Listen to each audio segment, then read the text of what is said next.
Whatever cliche idea you have of serial killers, the empty-eyed psychopath, the predator who hunts for the thrill of it, the depraved evil fantasies that spill from their minds into the real world, that picture was undoubtedly formed by the likes of Ted Bundy, John Wayne Gacy the Killer Clown, and Gary Ridgway, the infamous Green River Killer. Murderer of nearly 100 women, the man that took police more than 20 years to find, the man whose victims are still being discovered to this very day, and in every way the psychotic and insane monster that horror movies are made of. This is the story of the Green River Killer, Gary Ridgway, America's second most prolific serial killer, and you're tuned into Evidence Obscured, the place where monsters and evil are fleshed out. We don't sugarcoat the truth here, so if that sounds like your cup of deliciously macabre tea, then you've come to the right place. Like, subscribe, and let's get into it. Calm, bespectacled, and soft-spoken, Gary Leon Ridgway was the kind of kid who naturally blended into the background. Thomas and Mary Ridgway raised their 3 boys with an iron fist, preferring the belt over discussions over minor infractions, but none more so than Mary. She didn't just beat her kids, she beat her husband too.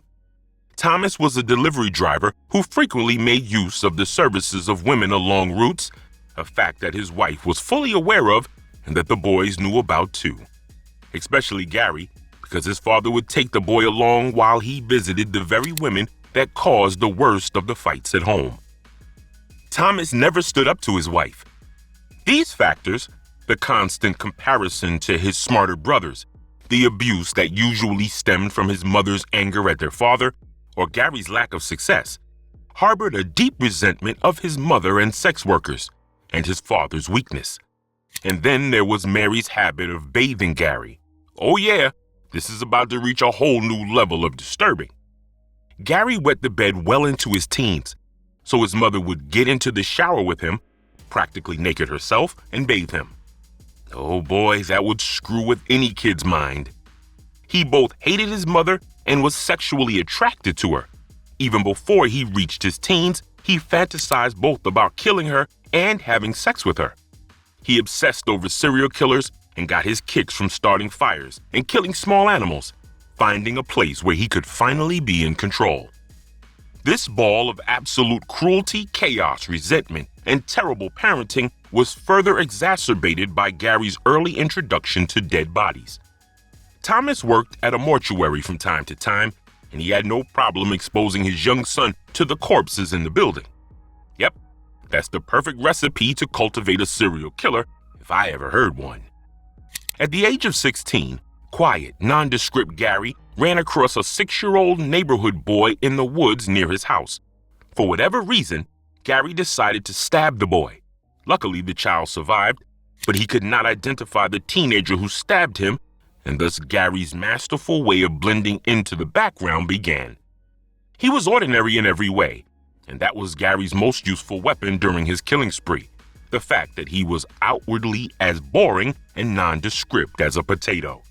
Nevertheless, Gary quietly graduated high school, married his high school girlfriend, and divorced her a year later. While he served in the military, she had an affair, and Gary contracted gonorrhea from his frequent visits to sex workers in Vietnam. Naturally, Gary blamed his wife and the sex workers for all of his problems, conveniently forgetting that his crotch rot was contracted completely by his own doing. All of his 3 ex-wives said that Mary Ridgway was a constant, overbearing presence in Gary's life. Mary, Gary's constant visits to sex workers, and his insatiable desire to have sex multiple times a day in public places was the reason his marriages collapsed. In 1980, he was brought in for choking a sex worker, but he was let off pretty quickly because he claimed that she'd bitten him and he was only trying to calm her down. He was so furious that he had to pay child support that he considered killing his ex-wife and son just to rid himself of the responsibility. Instead, at the age of 33, in July 1982, Gary went out and took the years of damage, horror, and fantasies out on the women he so despised. He picked up 16-year-old hitchhiker Wendy Lee Cofield on Pacific Highway South. Gary simply attacked her, strangled her with her own jeans, and threw her body into the Green River. Gary did not sexually assault her, and it seems that he simply wanted to take a life that day. So this would not be the case for his other victims. Soon, he was going to start experimenting to escalate to horrific levels of depravity that had been festering inside his noggin since childhood. 17-year-old Giselle Ann Lovorn was solicited for sex a week later. He never intended to pay. The plan was always to use the women and then to kill them before he had to relinquish any money. Giselle was dumped in the woods. The third victim that month was Deborah Bonner, a 23-year-old sex worker whom he strangled during intercourse. She too was thrown into the Green River, and it's at this point that police started putting the pieces together that there was possibly a new serial killer around the Seattle and Tacoma, Washington area. The fourth victim was Leanne Wilcox, just 16, also disposed of in the woods. One victim each week. Gary decided that he rather liked putting the bodies of his victims in the woods because he could revisit the corpses. Oh yes, this sicko's about to do exactly what you think he's going to do. August was a busy month. First, he discovered Marcia Chapman, then Cynthia Hines, and 16-year-old Opal Mills. Now police had a distinct MO. The victims were sex workers, all strangled manually with their own clothes and picked up along Pacific Highway South. The ones that were found in the river were weighed down by rocks placed inside their vaginal cavities and on top of their abdomens. And most of their nails had been neatly trimmed by the nail clipper that Gary kept in his glove compartment. They weren't quite connecting the women found in the woods to the Green River Killer just yet, but the moniker was being circulated by the time Opal was found, and a task force was put together to focus solely on a murderer that seemingly had a strict weekly date with death. The rest of 1982 included the victims: Terry Milligan, Mary Meehan, who was 8 months pregnant at the time of her death, Deborah Estes, just 15 years old, Linda Rule, Denise Bush, Shonda Summers, Amina Agashev, Shirley Sherrill, and Sandra Major. With Denise's body, Gary moved her skull to a different location, starting his abuse of the corpses. This escalated to full-blown necrophilia. Yep, I told you guys, this was going to get gruesome. Gary could engage in sexual activities with the corpses while they were still warm, but continued to return for a few days to abuse them, even until he had to brush maggots aside to get the job done. Yeah, I honestly tried to word that every way imaginable, but guys, there just isn't a more tasteful way to describe what levels of depravity this hideous man was willing to go to. Most of the women he killed were regular pickups who knew him well, like so many of their other regulars. Literally, no one expected slow-witted, ordinary-looking Gary Ridgway to be capable of hurting a fly, let alone murdering a woman a week on average. Murderer believed to have killed as many as 21 prostitutes in the last 22 months. David Burrington reports. Been called the Green River Killer ever since the first bodies, 5 of them, were pulled from this river. Since then, 7 more bodies have been discovered nearby, all those of young prostitutes, according to police. And the number of missing increases steadily. 2 were added to the list this week. All the victims worked this strip near the Seattle airport, crammed with hotels, motels, and strip joints. Angry residents are demanding police do more to stop the killings. One young prostitute who operates along the strip said she's terrified every time she say the victims are similar, runaways, very young, disturbed. Most were strangled, their bodies left nude. A police task force has little hard evidence, but it thinks a single psychopathic killer is responsible. The only evidence that police got from any of these 19 victims were fibers that would later be tied to Gary's truck, DNA that wouldn't be tested and confirmed until the 2000s, and tiny spheres of industrial spray paint embedded in the victim's clothes that came from his job at the Kenworth truck plant. He changed the tires on his car frequently, and he left chewing gum wrappers and cigarette butts near the crime scenes. He didn't smoke, nor did he chew gum. Like the tire tracks, he did all of this to throw police off his trail. Gary stole the victim's jewelry, but not to keep as trophies. Instead, he planted the items in public bathrooms, including his own workplace and park benches. He said he got a kick out of the idea that someone could be walking around wearing a necklace that belonged to one of the victims. Sometime in '82, he was arrested for solicitation after he picked up an undercover officer. But he got off with a slap on the wrist and added to the enormous pile of growing suspects and the huge amount of victims that were turning up every week without being considered much of a threat. Not Gary Ridgway, who talked slow, walked slow, and who was so terribly polite. Surely police thought a killer smart enough to leave red herrings, who cleaned his victims' fingernails and who left virtually no trace, had to be unusually intelligent. A man who got held back 2 years in high school and who had an estimated IQ somewhere in the low 80s couldn't possibly be outsmarting police this successfully. In '83, the first and youngest victim was Wendy Stevens, who was 14 years old, followed by Alma Smith, Dolores Williams, Gail Matthews, Andrea Childers, Carol Christensen, Sandra Gabbard, Kim Kai Pitzor, and Mary Malvar. This murder, committed in April, nearly got Gary caught. Marie's boyfriend witnessed her getting into Gary's truck, and he saw her struggle with her killer. The boyfriend was unable to intervene before the car drove away, but was able to give police a description of a dark-colored Ford pickup truck. Police didn't take him seriously, so he and Marie's family drove around the city until they found it, parked in Gary's driveway. By the time police arrived, he'd hidden the car and claimed that his truck was maroon and that it was in for repairs. He often borrowed his brother's trucks, which they confirmed, and none of those vehicles matched the description. So Gary was let go again. You'd expect better from a task force that was bigger than the one hunting Ted Bundy, but apparently these guys were much too busy with other suspects than to go see what color Gary's truck was. Carol Christensen's murder was also very unusual. She'd been strangled with fishing line, and her body was placed in a wooded area where Gary knew she'd be found. He placed a dead trout on her neck, another on her left breast, an empty wine bottle between her legs, and he folded her hands over her stomach, covering them with raw ground beef. Police started to suspect that the killer was religiously inclined and that maybe he wanted to reference the Last Supper. They weren't wrong. If you recall, Gary was extremely religious, but the truth was it was just another one of his false trails to throw police off.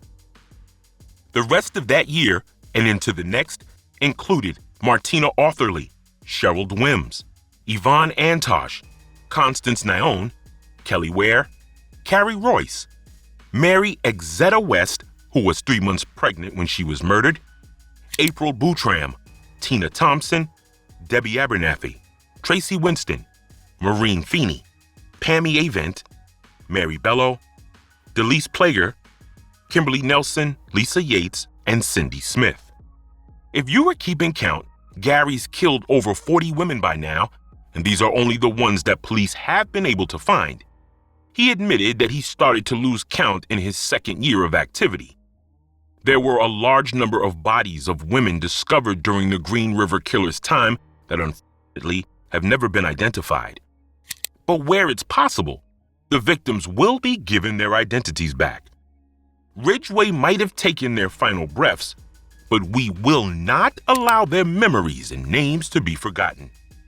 He sent an anonymous typewritten letter to police detailing crime scenes, manners of killing, and disposal methods, but a profile discarded the letter as a hoax because the grammar and spelling in it indicated the person writing it had an extremely low IQ. Dr. Lundy, based on your examinations, is there a profile emerging that's common to these serial murderers? There's a profile of these people, and that is that they are male, almost exclusively white males in their late 20s, between the age range of 25 to 35. They are highly intelligent with IQs in the 135, 140, and even above range. They are people who have had an obsession with sex and violence since the time they were children, and as 5-year-olds were known to be cutting off the heads and hands of their sisters' dolls, and at age 10 cutting up the family cat or dog, and then in adulthood actually acting out these fantasies they have that involve a combination of sex and aggression. Well, why do they seem to go dormant there for a while between these bizarre childhood behaviors? Police could not fathom that a person that had evaded them successfully for so long could possibly not have an Einstein level of intelligence. Oh boy, if only they knew, huh? Hell, they were so desperate that they even consulted Ted Bundy on death row for advice. And old Teddy was spot on. He told them to stake out the bodies because the Green River Killer was very likely to be a necrophile. And he said that the killer was not some special genius. He was at most of average intelligence. They ignored his advice. In '85, Gary went on a hiatus for several reasons. Having been mentioned by the sex workers as a regular, he was brought in for questioning and even passed a polygraph test. So he decided to lay low and focus more on dating again.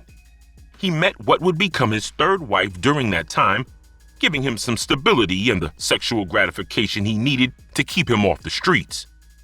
There were some murders here and there, but they were so widely dispersed that there was no longer a strict weekly pattern to go by. We know for certain that he killed Patricia Barchok in '86, and that one other sex worker reported that a man matching Gary's description tried to strangle her. Police now had Gary on top of the pile for a fifth time. Then Roberta Hayes was killed in '87, by which time police issued a search warrant for Gary's house and workplace. He never kept souvenirs from his victims. His tires didn't match, and the carpet fibers in his house and truck were pretty generic, so they still had nothing on him. Besides, his new wife, Judith Lorraine Lynch, whom he married in 1988, was adamant that they were after the wrong guy. Her Gary was kind, handy around the house, always arrived home on time, and was utterly devoted to her. Later, he'd admit that his sweet and dutiful wife kept the beast inside of him almost completely content between the years of '85 and 2002. Outside of two more murders that we know of, Judith's presence and constant sexual availability was sufficient to keep Gary, well, I hate to say it, but he was happy for the first time in his life. So police left with a DNA sample that the vial sat in storage until the technology caught up enough for them to test the gazillion other samples they had on the Green River Killer suspect pool. In the 14 years that sample sat waiting to be tested, he killed only twice more, Martha Reeves in 1990 and Patricia Yellowrobe in 1998. Finally, in 2001, after having tested his DNA 3 times already, Gary Ridgway's DNA lit up the screens in connection with the murders of Marcy Chapman, Opal Mills, Carol Christensen, and Cynthia Hines. And the paint fragments found on the victim's clothes were then matched to the kind that Gary used at the warehouse he'd been working at for the past 30 years. Gary made a deal upon his arrest. In exchange for his life in a death penalty state, he'd lead police to the remains and crime scenes of other victims. He was given the plea. Only problem was, Gary could no longer remember how many women he'd killed, where he put them, or how they looked. To him, sex workers were a means to an end. They were not human enough to matter. When all of the known victims, DNA, and the new bodies he took them to were all tallied up, it came down to 48 victims, about a dozen more than police thought there were, though he later admitted the true number was likely over 70. Gary is still alive in the prison system, his wife having divorced him the second he admitted to his heinous crimes.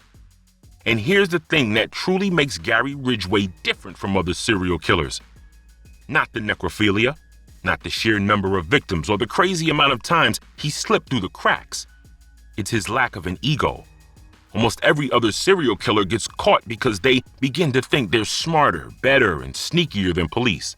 They get cocky, and that gets them caught. Gary, on the other hand, was fully aware that he was intellectually inferior to the people who were hunting him. He'd been told that throughout his life, and he never forgot that. He became so meticulous, so deeply concerned about not being seen, not leaving a trace, and playing the nice guy, that it became as much a part of his identity as his 3-decade-long career as a car painter and a murderer. He studied crime to such a degree that he made his methods so intricately part of his routine that he lived and breathed it day in and day out. Gary Ridgway was so horrifically prolific simply because he believed that he was inferior in intelligence, but in truth, he was superior in his ability to memorize the blueprint, to keeping that usual typical egomania in check. But in every other way, he was an animal. No, that's not true. Animals don't deserve to be compared to the demon that this man was.